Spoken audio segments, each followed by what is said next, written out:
Well, hey, y'all, welcome to the When We Walk podcast, where this is a podcast where we talk about the questions we all ask as we walk through life. I'm Shireen. I'm Micah.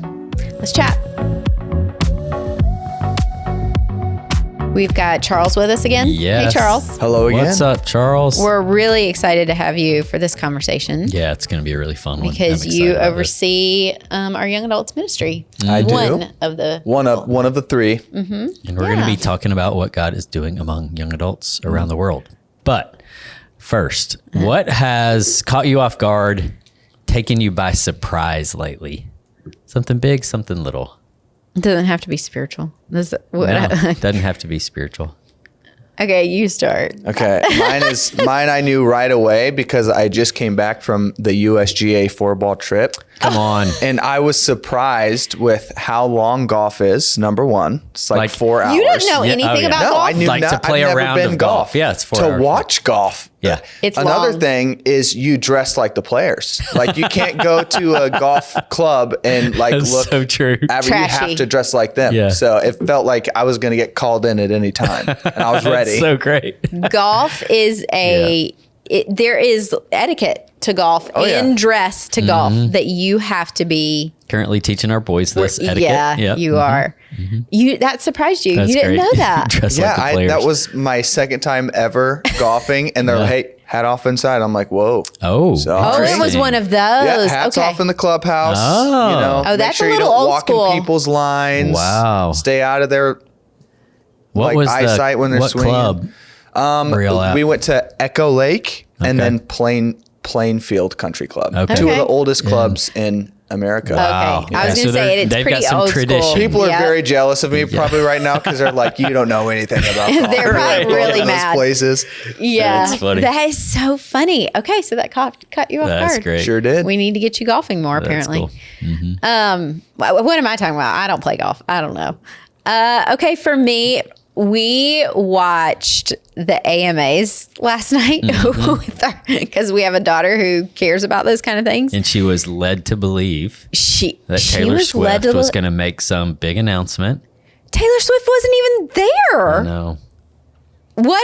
That's part of my shocker. The amount of non-A-list people Yep. in some ways. But the biggest shocker, okay, they brought back some old school people Oh, yeah. who were my jam. And one of them was Janet Jackson. Hasn't performed in years. 7 years on TV. She is almost 60. She looks amazing. I know. They all get work done. I know. Yeah. I know this. I know that's why she looks amazing. Good plastic surgeon looking amazing. But she was moving on the stage in ways Yeah. that were still like shocker. Yeah, she was doing it. And then she gave a really eloquent, good speech at the end. That caught me off guard. Yeah. Not going to lie. It was nice It was good. Her was definitely performance a was one of the contrast. yes. to everything else that was going on that stage. And I guess because I could sing along to most of her songs Yes. because I knew them versus half the Yeah. new stuff that I'm like, we're so old. Yeah. We're just critiquing everything and our daughter's so annoyed with us. I would love to hear what she's texting her friends or see what she's texting her friends today about how that experience was for her. Sitting in a room with us and our friends all making comments. the whole time. Yeah. It was great. Anyway, but that caught me off guard in like a good way Yeah. because I love Janet Jackson. did. I loved Michael more, but And you I love also J-Lo loved- too, and she was I hosting. did love This was J-Lo. like your She was night. hosting. She's She's trying too hard. she's trying to. Yeah. I do still love her deep in my heart. I love Jenny from the Block, J-Lo. Yeah. Yeah. was So that good was J-Lo. surprising. What about you? Mine's kind of golf related too, Charles. It is. So I'm trying for the first time in my life really playing golf consistently. Yeah, you are. And I have these moments because I'm so used to being so bad for so long that every now and then I'll hit these shots and it'll go just where I want it to go. And I'm so pleasantly surprised that like I'm figuring out this game because it is so ingrained in me when I play golf that I have in my mind where I think the ball will go and how it will go. And it just never quite does it. And Yeah. now I'm at the place where I'm starting to see the ball doing what I want it to do on occasion. And I'm always pleasantly surprised that Okay. it's actually happening. So yeah, That still have is a really long way to go, hilarious. but yeah. It's such a hard sport. Also funny that both of y'all had golf related. Sounds like you need to join me on the golf course sometime. That will be a miracle if we can get to that one day. Okay.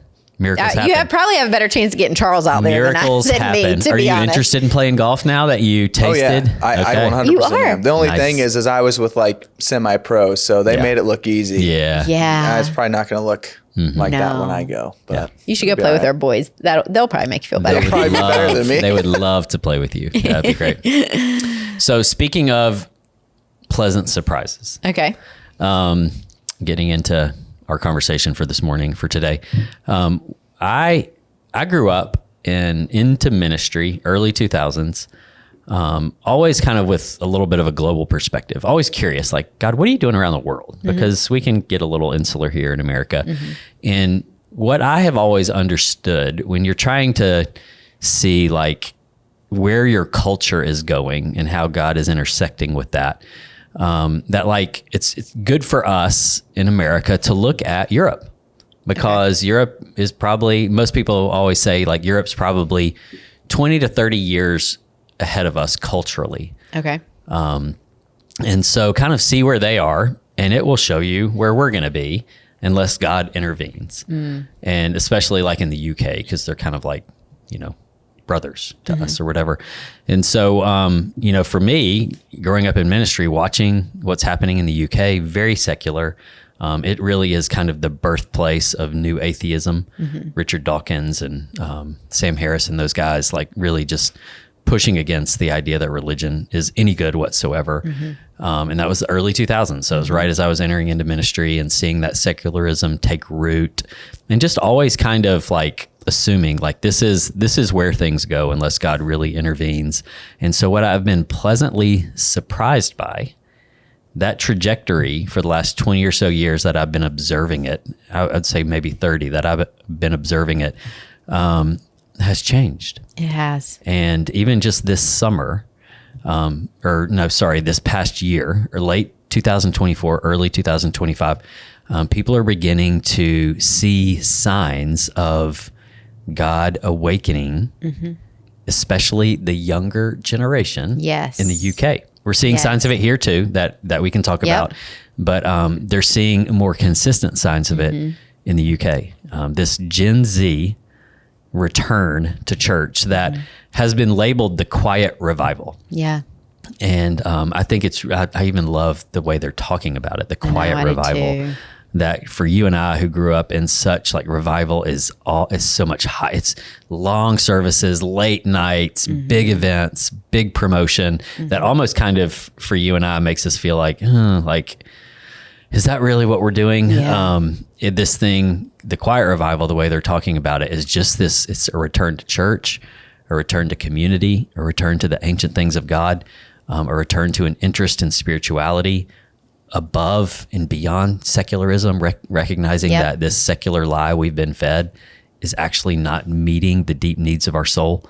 And so it has so taken me by surprise and so encouraged me after years and years of just kind of assuming that things, in that part of the world and for the next generation, like unless God shows up, like it's just not going in a good direction, and it's going in a good direction. It is. It's funny you even say that, the timing of like, okay, they're probably what you say 20 to 30 years ahead of us.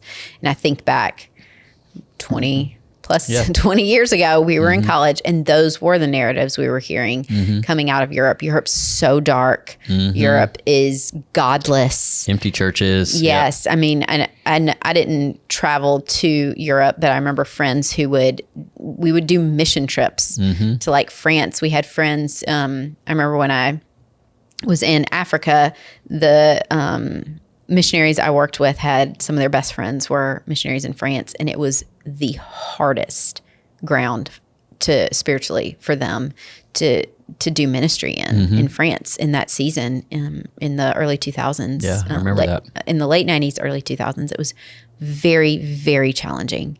Yeah, they were there for 10 years. And the family was there for, I think, 10 years and saw very little. Good fruit, but not good fruit. Not a ton. I think they would still say. That is what I actually think is like they sowed into what we are now seeing. But when you're in it, you're like, this feels so fruitless and so hard. Yep. But that's what's really neat is like, those were the narratives we were told about Europe, and that was going to be us. And we were like, no, we're living in the 90s where church is like awesome. We had just come out of kind of like, mega churches exploding. Like all of this was birthed out of, I would say, like some of those revivals that were happening. Brownsville, one of the, closest ones to our generation that people experienced, and kind of awakening. Yep. And we're like, no way we're going that direction. And yet we watched them become post-Christian. And here we are in our more post-Christian era, I would say. Now, COVID did kind of wreck a lot of that conversation, and there's a lot of other things culturally, but you do see this pattern, and it is now looking overseas, and we have so many connections there. We just have traveled there a little bit more recently, and I have one of my best friends who is actually part of leading some of what's happening over there, some of the conferences that have helped birth some of these things in these churches. And hearing the stories coming out of it is just so encouraging, and it literally just fires me up to continue to lean into and to sow seeds into what we want to see here. Yeah, that's great. So we have Charles with us who works with our young adults here at Lifegate. What are you seeing God do among young adults that you're working with? You're saying here specifically. Here specifically. Yeah. I'd say in a nutshell, we are getting to the point where we have a distaste for where we've been. Okay. What I mean by that is, I'd say Gen Z has been tasked with the grind set culture, which is I need to be doing more. I need to attain more. I need to get more. And it's all focused on our self-made identity. If I can have what they have, then I'll feel right. If I can have what I've been hoping for, then I'll have everything I need. Then people will look at me the same. Then I'll look at myself the same. And I think we're starting to realize, okay, I've been running this race for so long and trying to get. And every time I do get something, I still feel empty. So now there's this, okay, well, what's the point? If I got what I thought I wanted and yet I still feel empty, maybe there's more. Yes. And with all of the conversations that I've had with people at this church, I think this is where a lot of our young adults are landing, because we have been running and trying to achieve things for so long. And there's a lot of people here that have achieved kind of what they wanted. And then they realize, well, this was supposed to change how I feel about myself, but it's not. Oh, man. So what do I do from here? Yeah. Wow, that's so interesting.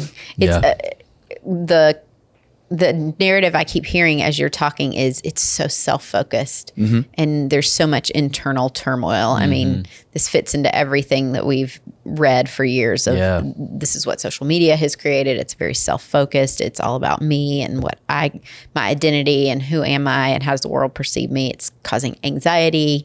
It's that anxious generation. It's all of it. Yeah. So we heard a guy say recently, J.T. Thomas said, a rude awakening always precedes a great awakening. Yes, I love that line. And I think that, I don't know what specifically in the UK the rude awakening was. I think, based on what I hear people saying, it was, or in probably Europe at large, it was just this groaning, this deep internal groaning that, like, the lie I've been fed, that God is dead, is not, like, this is not okay with me. This is not meeting the needs of my soul. I'm struggling to find meaning in life. I'm struggling to find purpose. And this kind of awakening in the hearts of this younger generation to basically say there must be more. And I think that was the rude awakening, was just discontent. It was recognizing, like, this idea that a society organized apart from God is the new utopia is a total lie. Yeah. And so they understanding that and capturing that and moving in a different direction. And I think in America, we're seeing the kind of the first waves hitting the shore of a very similar, and what, has been called, Gen Z has been labeled the anxious generation. And I think in different ways, like in the UK, I would say it this way. I feel like they were it's a little bit, this is a huge generalization, but I would say it's a little bit more of an intellectual culture. And I think eventually they realize this intellectual mindset we've been fed, that there is no God and science doesn't back it up and all that, like this doesn't work. Yeah. A, it doesn't add up intellectually, and B, it doesn't feed my soul and meet the deepest needs of my heart. I think in America, we're a little bit more of an emotional culture. We are. And we have the anxious generation who are saying, you know, like what you just said, like the pressure that I feel, the expectations that are on my life, like I can't hold it. I need somebody to hold it for me, that who is outside of myself. And they're running to God to say, can you help me? Can you help me find peace? Can you help me find purpose? To other things, and they're finding that's not fulfilling. Yeah. I even think they're running to, I mean, we've become a very, this isn't wrong, but we've become a very, psychological, more, feeling. So like running to counseling, and those things aren't wrong, I'm saying, but we're running to those for the answers. Counselors for answers, therapists, all kinds of therapy, so much therapy out there, self-care, all of it, thinking the answer will be there. No, those are just means, hopefully, if it's also, pointed at the Lord, that it guides you to the one who gives you the answers. But I think we're becoming this therapeutic culture, thinking those are going to bring us the answers. And when everyone starts to run to those therapeutic answers, they're not actually answers. And we only it has to be outside of ourselves where we find answers. No amount of internal work on our own, with even the best counselor helping us discover our mind and our heart connect.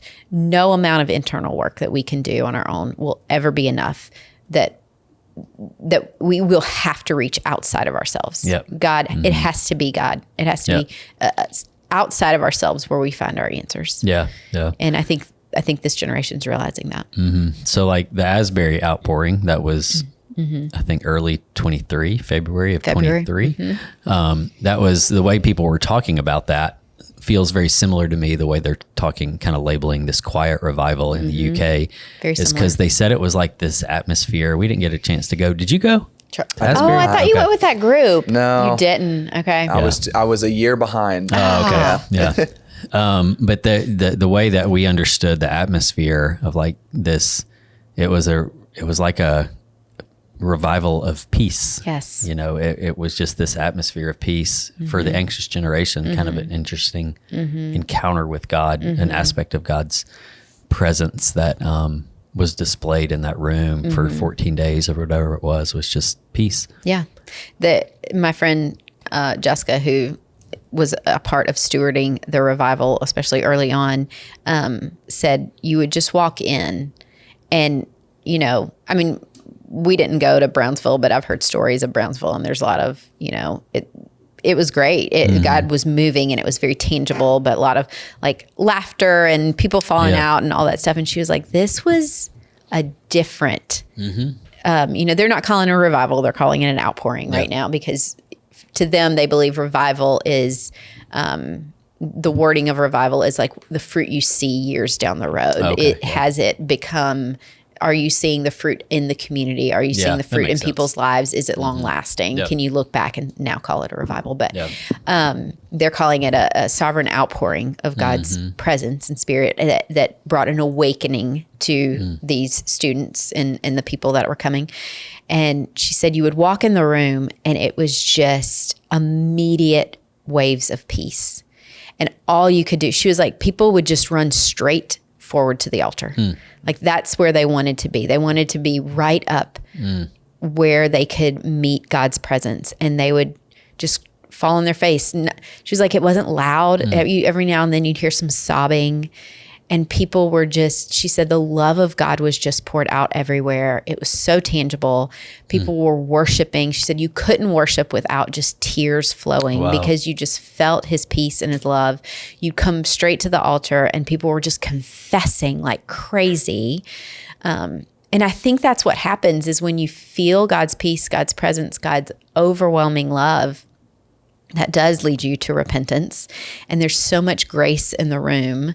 And she said it was just so unbelievably tangible that it was, she said, Wow. I want that for every believer to experience. Yeah. Yeah, that's amazing. It's beautiful.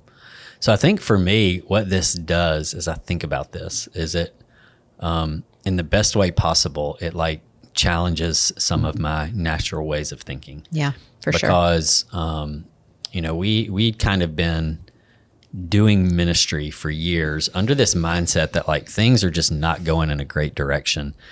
And hopefully God will show up, but we don't know how he's going to. And we need to work hard, and we need to program, and we need to pray, and we need to, keep doing the work of ministry as best we know how to do it.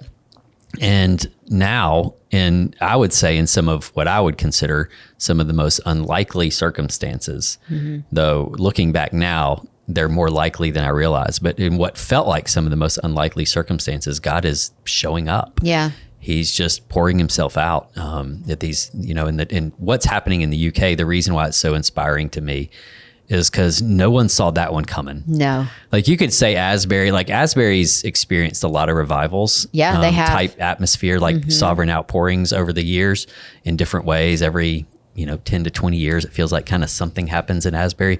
But in the UK and the Church of England, the Anglican Church of England, there's been cool things happening there for a long time. Absolutely. But the scale that it's happening and the people who are responding being the young, like it's the young adults. I know. It's not the old guard coming back or kind of reviving things. And it's just sparked in me just some real excitement and some real hope for how God might be doing in the world, how God might be moving in the world, and how he can move among us. Yeah.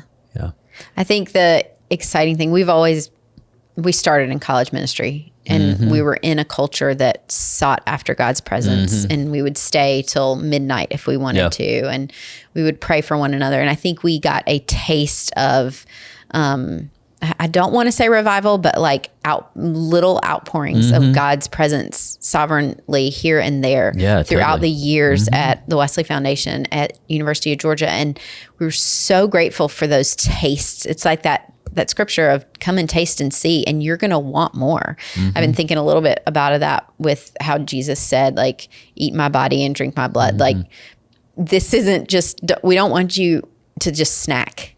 Like, and you and I have had little tastes of that in college ministry. And we did 24/7 prayer for 21 days, and it wasn't even like work. It was just, let's just do it. This is what let's we do. it. Let's all sign up for an hour and let's do it. Fasted all the time. We would do prayer meetings all the time. It came just so like natural. A grace on it. Yeah, there was a grace on it. That's really good. I think it was because we all were in this community that we all hungered and thirst for him in a way that I'm so grateful that we had that ingrained in us in those years, because then we wanted to continue to pour into that generation, because we knew there's something about the 20s. You're rediscovering yourself outside of your family. You've been hopefully grounded really well, or even if not, God is doing something, and you're looking for your identity in that time, and I think you're just so open to something. Yeah. And now even more so, that generation's so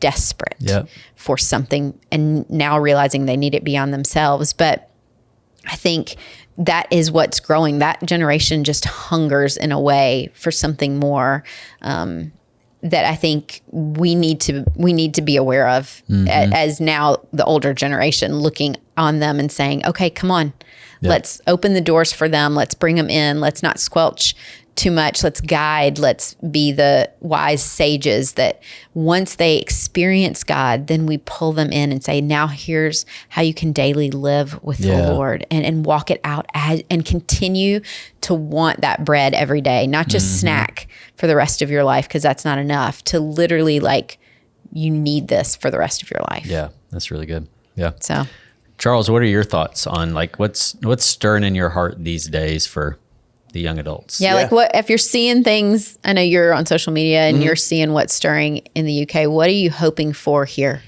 Well, I can everything that you guys are describing. You're describing my testimony. That's how I'm here. Wow. Yeah. I had what I thought I wanted, yet it wasn't enough. I thought I wanted to just be a social media influencer, You were. and I was. And you were good at it. You were doing great. And I was there. Yet there was like these moments of, okay, I find like I did it. I'm here. And then there were just these deep, like, but this isn't enough. There's got to be more.